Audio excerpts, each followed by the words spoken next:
Hi everyone, আসসালামু আলাইকুম। আশা করি আপনারা সবাই ভালো আছেন। আলহামদুলিল্লাহ আমরা সবাই ভালো আছি। ছোট্ট একটা ব্লগ আমি আপনার সাথে শেয়ার করতে যাচ্ছি। বিদেশের মাটিতে আমরা কিভাবে কুরবানিটা দিই। আজকে আপনাদের ভাইয়া গিয়েছে ফার্মে গরু চয়েস করার জন্য। তবে আজকে আমার যাওয়ার কথা ছিল, আমি যেতে পারিনি, অনেক বেশি ঠান্ডা ছিল। আর লিবানে ওখানে গেলে সিক হয়ে যাবে, তবে আমি গেলে তো সিক হবে না, ওর কথা চিন্তা করে আমি যাইনি।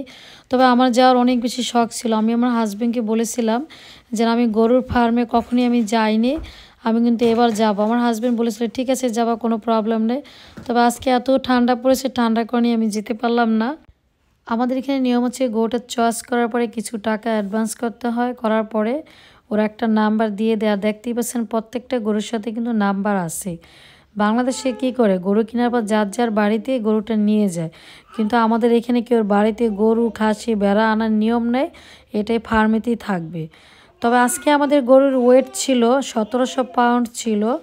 আর বাকি টাকাটা দেওয়া হবে ঈদের দিন, কারণ হচ্ছে 1 মাসের ভিতরে গরুর ওয়েটটা মাশাআল্লাহ আরও বেশি বাড়বে খাবার খাওয়ার পরে।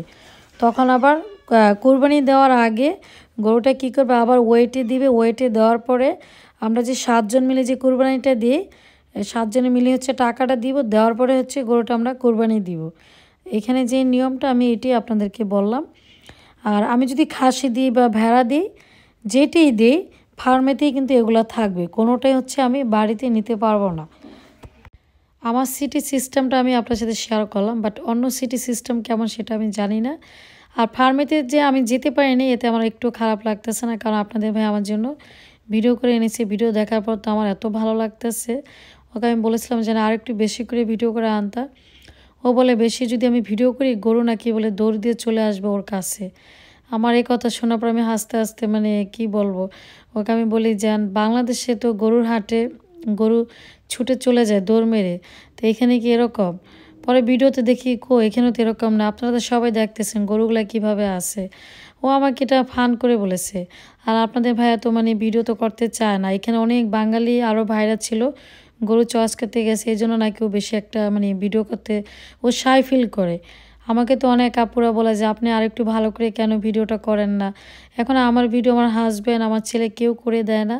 আর আমার হাজব্যান্ড হচ্ছে অনেক বেশি বিজি, যেটা সত্যি কথা, অনেক বেশি বিজির কারণেই হচ্ছে ও আমার ভিডিও করে দিতে চায় না। আর ছেলের কথা কি বলবো, ছেলেকে যখন আমি বলবো যে আমার একটু ভিডিও করে দাও, ছেলে কি করবে, এই কথা বললে সে হাসবে আর বসে বসে কি করবে, টিভি দেখবে।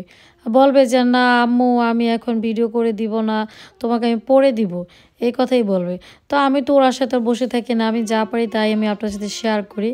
দেখেন এইখানে এই যে ভেড়াগুলো মাশাআল্লাহ দেখতে খুবই সুন্দর লাগতেছে। আর আপু ভাইয়ারা আজকের আমার এই ব্লগটা কেমন হয়েছে আপনারা কমেন্ট করে বলবেন। আর ইদানিং আমি একটা কমেন্ট সবচেয়ে বেশি পাই, আসসালামু আলাইকুম আপু, শুধু এইটিই বলেন কেন, আমার ভিডিওটা কতটুকু দেখলেন, ভিডিওটা কেমন হয়েছে কিছুই তো বলেন না। আর আমি তো দেখা যাচ্ছে আপনার ভিডিও পুরোটা 9 মিনিট 10 মিনিট 12 মিনিট ভিডিওটা দেখে আসতেছি। সালাম দেওয়াটা কোনো অপরাধ না, তবে আপনি আমার ভিডিওটা কতটুকু দেখলেন সেটা কিন্তু আপনি বললেন না। অনেক কষ্ট করে ভিডিও বানাই, অনেক কষ্ট করে ভিডিও আবার দেখি। এই কষ্টটা শুধু আমি একা করি না, আপনারা সবাই করেন। তো যে যেভাবে ভিডিও দেখে প্লিজ তার ভিডিওটা এইভাবেই দেখবেন। আর এই ছিল আজকের আমার ব্লগ। আজ এই পর্যন্ত, ভালো থাকবেন, সুস্থ থাকবেন, আল্লাহ হাফেজ।